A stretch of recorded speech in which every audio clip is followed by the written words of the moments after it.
Good afternoon. My name is Dr. Lisa Billingham. I'm the Director of Choral Activities at George Mason University. I've come here to Plano, Texas today to introduce Bryan Stenson. He is going to do a lecture recital for you on Japanese choral music. I am very honored that he is a student of ours at George Mason University. For those of you in Virginia and beyond, and family around the world, thank you so much, Bryan. Let's get the party started.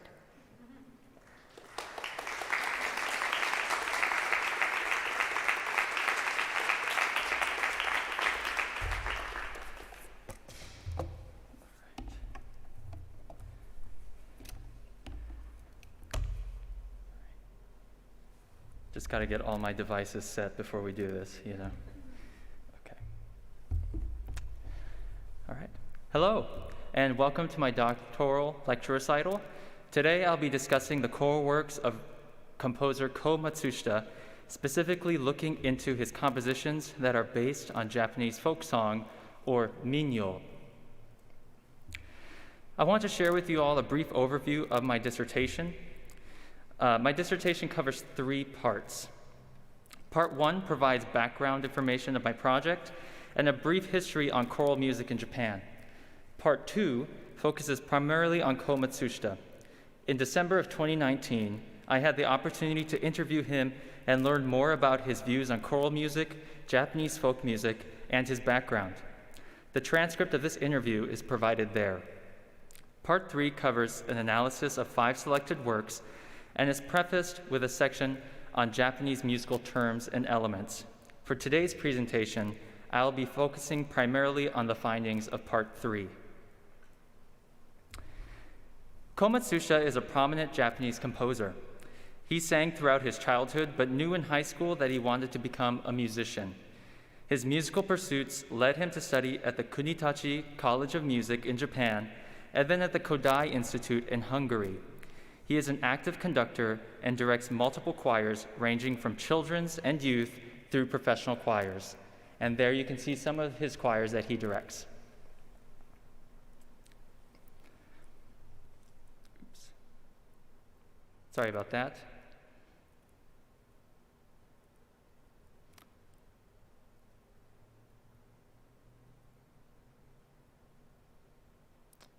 Let's see what happened. Sorry about that. His mentors and experiences helped shape his compositional style. He credits his studies in Hungary, namely Bartók, to be a source of inspiration for using pentatonic folk music in compositions. Using a tetrachord method of scalar analysis developed by Japanese ethnomusicologist Fumio Koizumi, he harmonizes and arranges Japanese folk songs that remain true to the character of the original tune. He credits Akira Miyoshi and Saburo Takata as other mentors, and mentions Michio Mamiya as being influential in incorporating Japanese folk music in a classical realm. Matsushita's own views on preserving Japanese folk music through artistic arrangements, what he calls dynamic preservation, also guides his approach to composing pieces based on minyō. He states, "We composers must consider from the viewpoint of dynamic preservation how the music will survive, not just as a data. It is the task of composers to preserve the music which is already separated from the people's life by means of artistical arrangement or by giving it universality. Performance is the important key here. The crucial importance of body feeling does not change in the original form of folk songs or in the revised form of artistical pieces."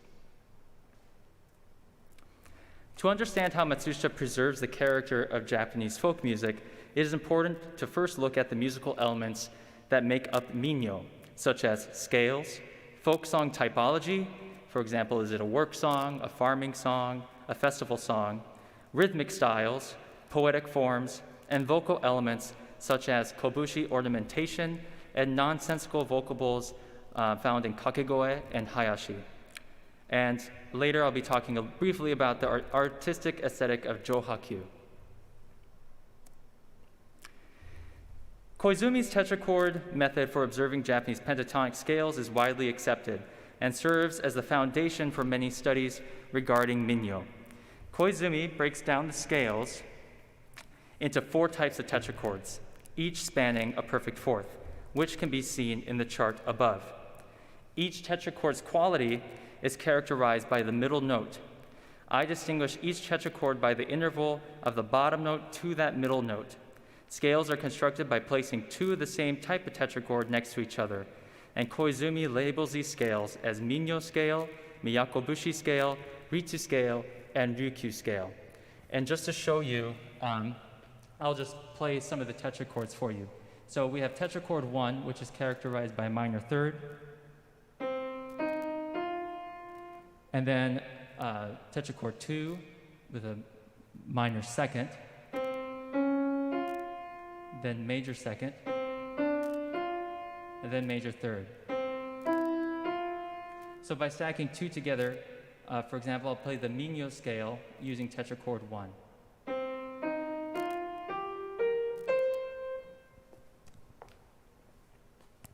And that's what's typically accepted and observed in tetrachord analysis. There are two distinct rhythmic styles that are recognized in minyō as well. One is oiwake style, which is characterized as being more free in meter and tends to be more melismatic, and Yagibushi style, which is metered and rhythmic. Matsushita distinguishes another rhythmic style, which he calls Kaio Minteki, or seafaring people style. It is characterized by dotted rhythms and is associated with activities such as fishing and boating. So these are the 5 pieces that I have selected for analysis. I chose pieces that reflect the multiple types of ensembles that Matsushita composes for. I also tried to pick from a wide time range, ranging from 1993 to 2007, to see if there are any observable musical trends. These songs also represent multiple areas of Japan, as you can see on the map.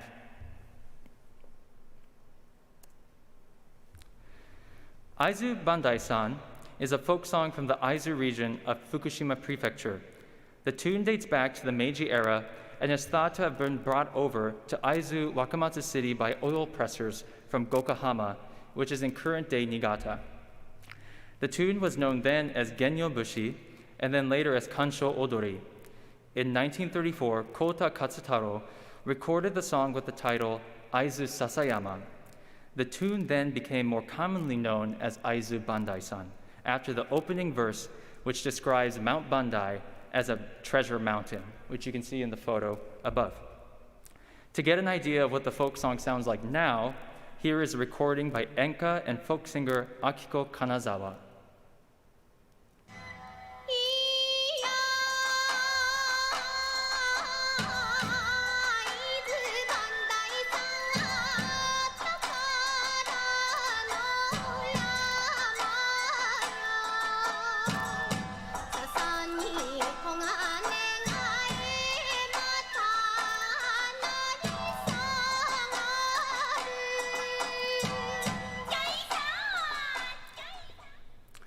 So that style with the kind of upbeatness and the percussionist, that's what we would call a bon odori song. This map outlines where the folk song comes from. You can see Fukushima prefectures in its 3 regions, Aizu being the most western region. And you can see Mount Bandai's location marked by the number 2. Matsushita composed 2 versions of this piece. One version, which I refer to as Dai 1, was commissioned by the Wakayama Children's Choir in 1993 and calls for a treble chorus. The second version, which I refer to as Dai 2, was written for one of Matsushita's own choirs, Brilliant Harmony. This version is largely the same as the Dai 1 version, but adds a solo octet that sings these arpeggiated falling snow figures and is overall a little more difficult to sing. In both versions, Matsushita wanted to emphasize the grandeur of the mountain, the hard labor of the oil pressers, and create a winter scene. This contrasts from the typical bon odori, or festival dance format that we just heard earlier, but does reflect the possible origins of the tune as a work song. The introduction and the ending contain a descending arpeggiated figure that can be seen as representing falling snow. Matsushita tends to compose progressively, starting with simpler opening statements of the melody and then adding more complex texture and harmony as the piece continues. After the introduction, the melody is presented with a solo or unison voice. He uses a more dissonant and developmental middle section to modulate the piece up. Texturally, he writes the most climactic moments homophonically, as is demonstrated in the recapitulation of the first verse and chorus. So before you all freak out about these charts, as I mentioned before, Bartók was a source of inspiration for Matsushita. Because of this, I decided to use an axis system to analyze parts of Matsushita's works. The axis system is a theoretical means of analysis developed by Erno Lendvai, who created this method primarily for analyzing the works of Bartók. We do not have time today to discuss axis theory in detail, but we'll go over just the basic principles. On the circle of fifths in the upper right corner, you'll see 3 axes plotted. The green represents the tonic axis, the blue the subdominant, and the red the dominant. Any tonality that is on these axes carries that function and can be used for chord substitutions. For example, in our graph, the tonal areas of G, C sharp, B flat, and E are all tonic. An easy way to transition is to go from one tonality to its opposite, or the counterpole. So for example, you could go from G to C sharp rather easily using this method. With this method, we can visualize tritone relationships and observe patterns of harmonic progressions that might be present. A typical rotational pattern that presents is subdominant to tonic to dominant. This is a representation of the middle section of Aizu-Bandaisan, and Matsushita modulates the piece from G minor to C sharp minor in a really interesting manner. Using this axis system, we can see that his modulation presents a pattern of tonic, dominant, subdominant, tonic, dominant, which is just kind of one offset of that typical rotational pattern discussed earlier. Matsushita rearranges the form of the folk song with dramatic recapitulation of the first verse. He also adds an introduction with developmental interlude and an ending which is composed of original material. Even with this added material, though, the composition preserves its original tune and presents as strophic, which resembles the traditional form of the folk song today. We will now perform the Dai 1 version of Aizu-Bandaisan to contextualize the discussed compositional elements.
The second piece I studied is Itsuki no Komoriuta. The song is a lullaby said to be from the remote village of Itsuki in Kumamoto Prefecture. The song depicts the plight of the Komori. Komori were children from peasant families who were sold to the wealthy to work as caregivers to their young children during the Kamakura to Tokugawa eras. In the story of Itsuki no Komoriuta, the Komori longs for the start of Obon, which marks the end of her contract. In most Komori situations, however, these term agreements were rarely honored. You can see on the map the remoteness of Itsuki village. Tucked away in the forested mountains of Gokanosho, the village remains to this day rather isolated. The idea of a Komori being forced to live and work in this region, in my opinion, adds weight to the Komori's suffering that the folk song represents. Matsushita arranges the folk song for equal voices. However, it is most commonly performed with a treble group. The folk song uses the Bushi scale, which is characterized by minor seconds and is described as a minor-sounding pentatonic scale. Matsushita starts the piece in D minor, moves to A minor, and then eventually ends at C minor. The folk song is in 3/4 time, a meter which is uncommon in minyō and likely represents a foreign influence. The folk song most likely began as a free meter style or oiwake style. Matsushita arranges the tune in primarily 3/4, but inserts meter changes of 4/4 and 2/4 occasionally, which give it that free meter feel at times. Matsushita stresses not to lose the character of the folk song when making an artistic arrangement. One way he achieves this is through his treatment of melody, which is always placed in the foreground. The melody is presented fully in verse 1 after the introduction. He also sets up the melody with an introduction that opens with melodic fragments. I will sing the melody to demonstrate how it is presented in Matsushita's arrangement.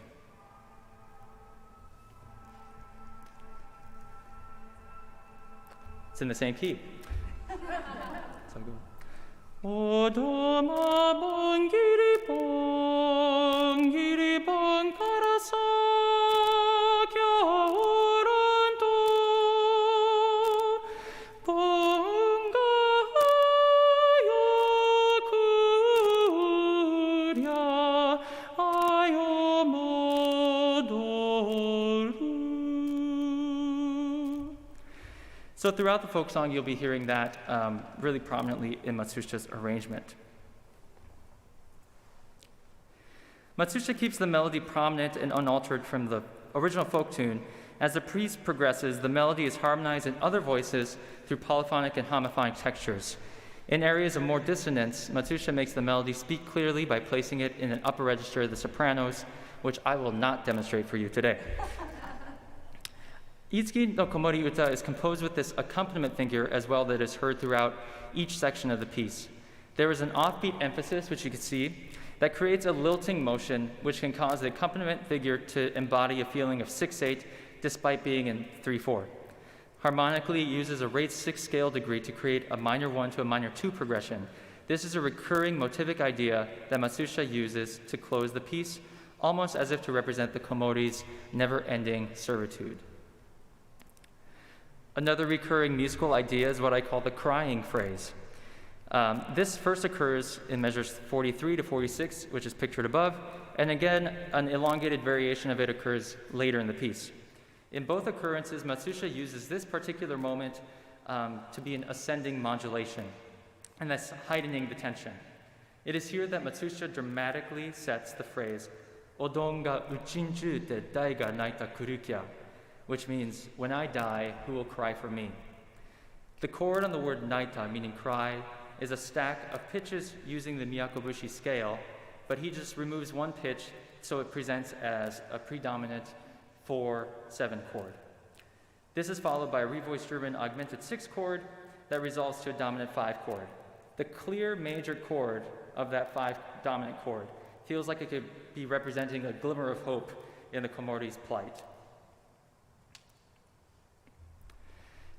And here you can see most Japanese folk songs are in strophic form, but here you can see Matsushita has taken some liberties in rearranging the verses and recapitulating sections. This is done for dramatic purposes that highlights the story of the folk song. Letter C represents the crying phrase, and the A sections are characterized by the accompaniment figure. Now we'll perform the piece so you can hear it in its entirety.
The third piece selected for analysis is Tsugaru Jongara Bushi. This folk song comes from the Tsugaru region of Aomori Prefecture and is part of the repertoire for Tsugaru-style shamisen, a three-stringed lute-like instrument that can be seen in the photo above. This specific style of shamisen, developed largely by blind itinerant musicians, is known as Tsugaru shamisen. The tune traces back to the 19th century where it began as a ballad. Over time, the melody and form changed as performers created their own improvisation. It is a staple of Tsugaru shamisen repertoire with three recognized versions of the tune: Kyu Bushi, Naka Bushi, and Shin Bushi. Tsugaru culture was heavily affected by its geography. Located in the northernmost region of Honshu, the Tsugaru domain is known for having harsh winters, rugged coastlines, and rural villages. Its harsh climate and tough living conditions resulted in the area being isolated. This led to the uniqueness of Tsugaru culture, which includes its own dialect of Japanese that is notoriously unintelligible to non-locals. Tsugaru shamisen has a unique style and sound that separates it from other styles of shamisen music. Developed by Bosama and Goze in the Tsugaru region, the style we know today is known for fast-paced rhythms and virtuosity. Improvisations are not only common, but they are expected. The Tsugaru shamisen is also treated as a solo instrument, which is different to how shamisen is primarily an accompaniment instrument in the rest of Japan. In the spirit of improvisation, pitches are sometimes bent and they can create pitches that fall outside of the pentatonic scale. This can cause pieces to even sound heptatonic. The playing style also creates unique timbres caused by the percussive snapping and clicking of the bachi, or pick, as it strikes the sound table. And so you can hear that. Here is a short clip of Tsugaru-style shamisen.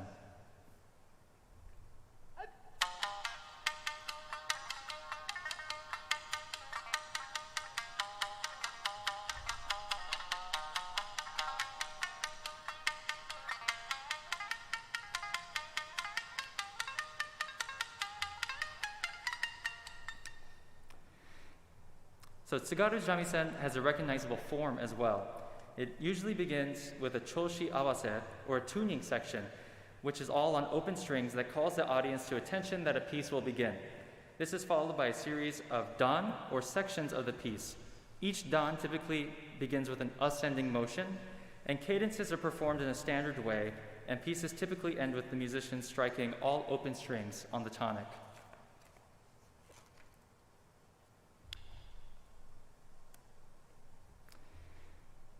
In Matsushi's composition, the vocal lines mimic the sounds and playing techniques of the Tsugaru shamisen, using the vocables of da, ra, and ba. In our interview, Matsushi stated that he continuously listened to recordings to accurately depict the instrument. The song is in the minyō scale and matches the niagari tuning for the piece. Structurally, Matsushi's composition, which resembles the kyūbushi, or the old song version, mirrors traditional form with a short choshi awase, followed by sections or dan. He captures elements of minyō-style singing with the use of koboshi-like ornamentations. Like his other pieces, Tsugaru Jongara Bushi is progressively constructed, starting diatonically and then building dissonance as the piece continues. The larger form can be argued to resemble the artistic aesthetic of Jōhakyu. And this is Matsushi's version of a choshi awase, and I'm going to ask the tenors and basses to go ahead and demonstrate for us this little two-measure ditty.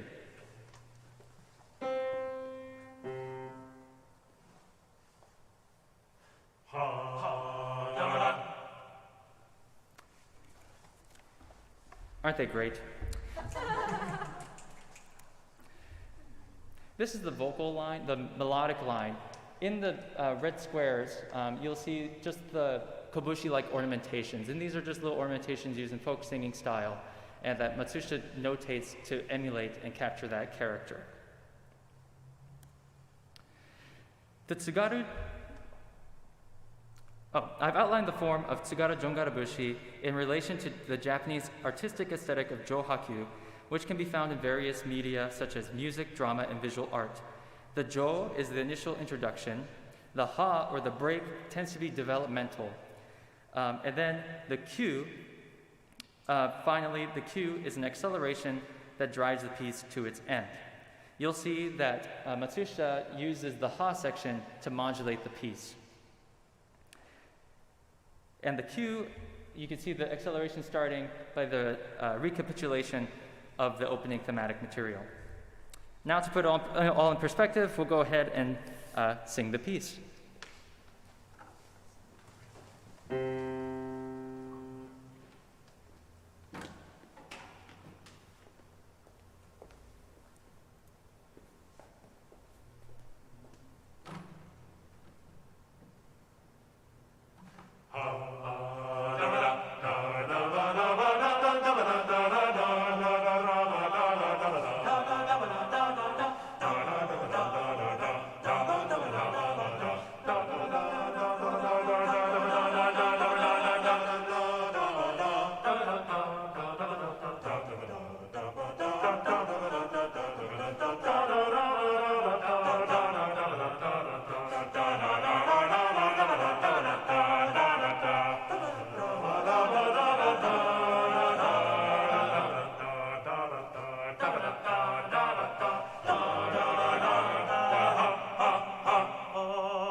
I need water after that one. Sorry about that.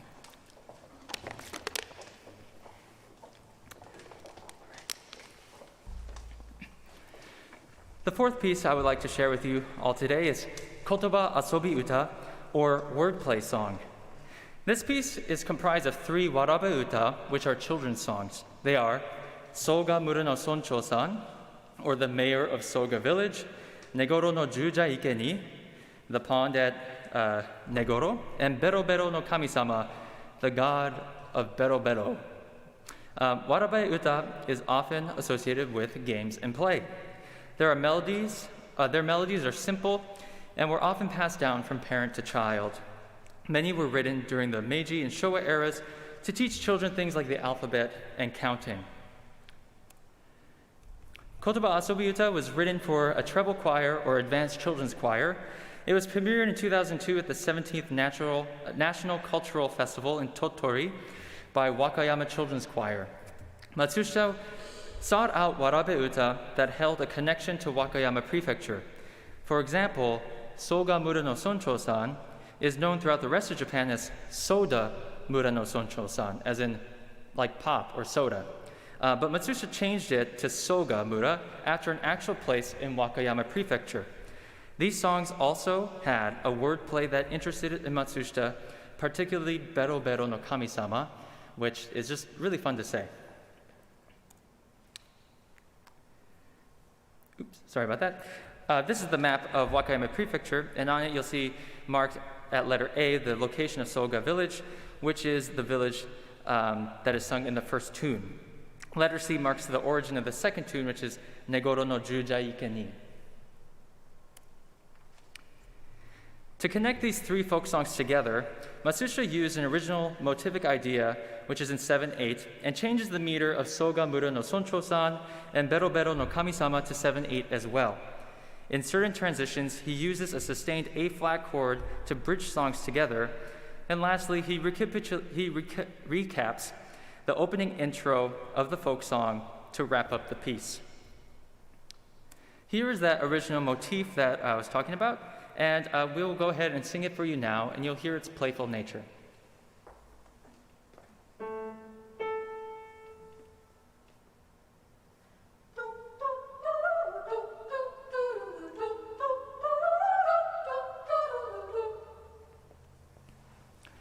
So you can see how it's just almost like a game, just playing back and forth. It's in call and response style, so it's like a partner song, and the playful nature matches the character of the warabe uta. So now we'll just present the whole piece for you. You'll hear 3 distinct sections with the 3 songs, and get prepared because one section gets pretty wild.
The final work that I studied for my dissertation is Yukamulti-Uta, or Song of the Spa. The folk song is from the town of Iwami in Tottori Prefecture. The song is associated with the Yukamuri Onsen in Iwai, one of the oldest hot springs resorts in Japan, having been opened in 859. At this particular onsen, the guests are given a tenugui for their heads and a hishaku, which is a short-handled wooden ladle that they would use for paddling the water and splashing it on themselves. And this also may have been done at first to slightly cool the water, as it was really hot water. Workers would teach and lead the guests in this song as a way to entertain. And the song is still sung today at the onsen, and is also a bon odori song as well. I'll now show you a video of how the folk song might be performed in the hot spring. And notice the hishaku ladle that is used to keep time while splashing the water.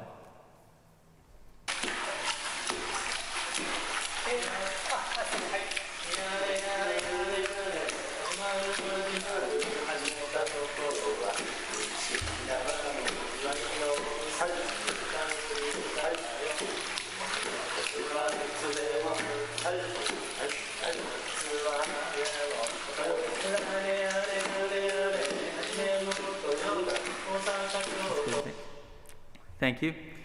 So you can see how they use it to paddle the water. And it's just a fun way to sing, fun way to take a bath. The chorus in this folk song is unique, as it always ends with the next verse's first line of text. And the chorus is a counting song. So a loose translation would be something like, and a 1, and a 4, and a 5, and a 6, then 7 and 8. In the program, you can see this text in the text and translations section. The consistent dotted rhythm of Yukamuri-Uta is very interesting and unique.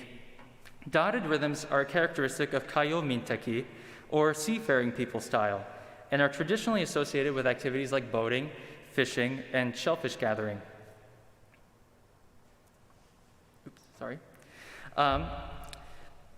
Matsushita does make a connection, though, however, that both the onsen and the I got ahead of myself. Yukamuri Onsen is marked by the letter B. It's located 6 kilometers inland in the hills, and songs typical of this type of geography would either be in an even metered yakibushi style or a free metered oiwake style. Matsushita points out that the onsen and the ocean, however, share the element of water, and that might be a possible reason behind the dotted rhythms. The piece was published as part of a set and was composed for the University of Tottori Film Corps in 2009. In the preface of the publication, he writes, "I chose melodies from 3 folk songs that are related to fishery, farming, and hot springs, which clearly describe the rich climate of Tottori Prefecture. The dotted rhythmic pattern is placed as the metric foundation of the entire piece and is heard throughout the entire duration of the song. It never stops." Matsushita maintains the original scale and progressively builds harmony and texture like he does in his other pieces. One striking element of Yukamuri-Uta are the prominence of tritones, which first appear in the example listed above. Tritones take a bigger role in verse 3, where we observe again, which we can observe again through use of the axis system. In verse 3, tritones are throughout the entire thing. While the tenors and basses carry melodic material, the sopranos and altos shift through multiple tonal areas while consistently staying at the tritone interval. After placing their tritones on an axis to see what patterns might emerge, you can see a symmetrical progression of tonic, subdominant, tonic to subdominant, and then dominant, subdominant, tonic, subdominant, and then tonic. Or you could just look at this wonderful chart and notice that it's in a symmetrical formation. One last performance aspect of this piece is the use of body percussion, which Matsushita inserted to portray the sounds of splashing water. In the chart above, you can see how a choir in a standard SATV formation can get a ripple effect in performances through the stomping and clapping. We're not in a true SATB formation right now, but we're going to demonstrate that ripple effect in the formation we're in anyway. So Here we go.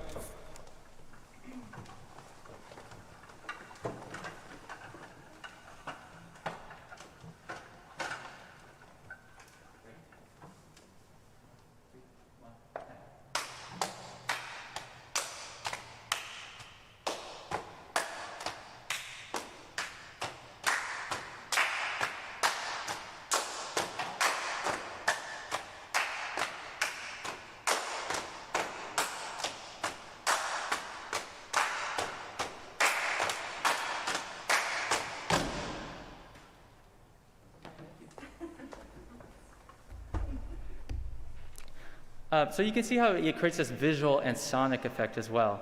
And if any one of you has ever had the opportunity to go to an onsen, you'll find that they're actually quite echoey places. So what my interpretation is, at least, is by doing this effect, you're emulating the environment of the onsen.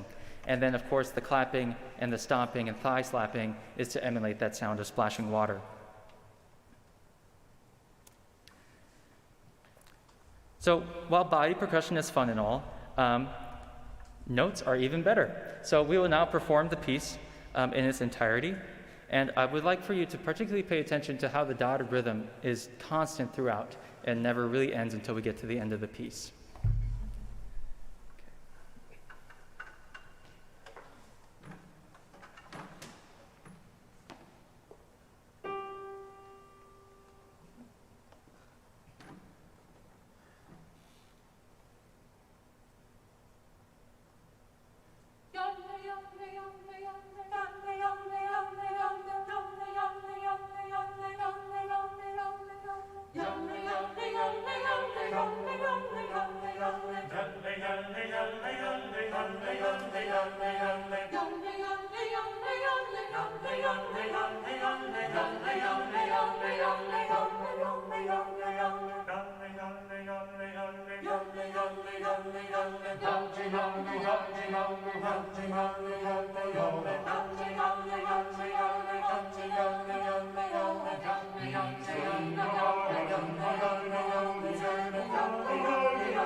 Among the things in my research that became really clear through the readings, analysis, and discussions with the composer is that Matsushita regards minyō as an important part of Japan's unique cultural heritage. In our interview, when asked what the most important consideration should be when arranging minyō-based choral works, he stated that the subject matter, the character, must never get obscured. This does not limit him, however, in his creativity. His ability to blend contemporary compositional techniques with Japanese folk material creates artistic and innovative pieces. His works are popular in Japan and are frequently heard in concerts and choral competitions. His work in minyō-based choral music contributes to the dynamic preservation of minyō and brings that universality to the piece, to all of the pieces, so that choirs outside of Japan may also participate in the singing of this music. It is my belief that this repertoire can be and should be explored by choirs outside of Japan and can be viewed as being beneficial to the cultural sharing and understanding that we often strive for in a global music community. Before we close out the recital, I must say that I need to announce that I got permission to perform all these works with you today and for the live stream recording. If you're interested in my bibliography and all the sources, I apologize, they will be in the document. If I put it up here, we would have another 15 slides to go. Before we close out the recital, I would like to thank you all for attending, whether it is in person or online. Thank you to my committee and my committee chair, Dr. Lisa Billingham, who made the trip all the way from Virginia to be here today. Thank you.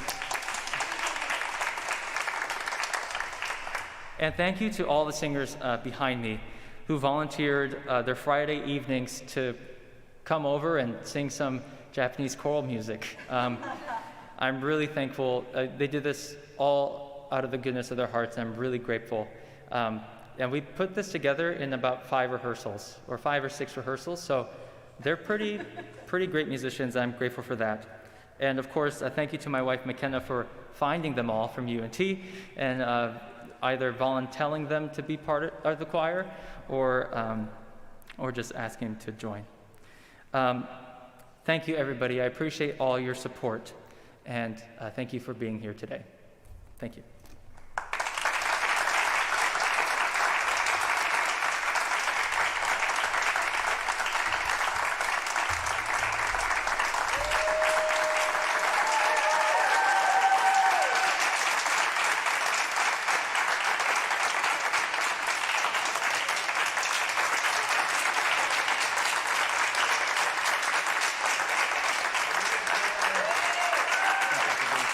Congratulations.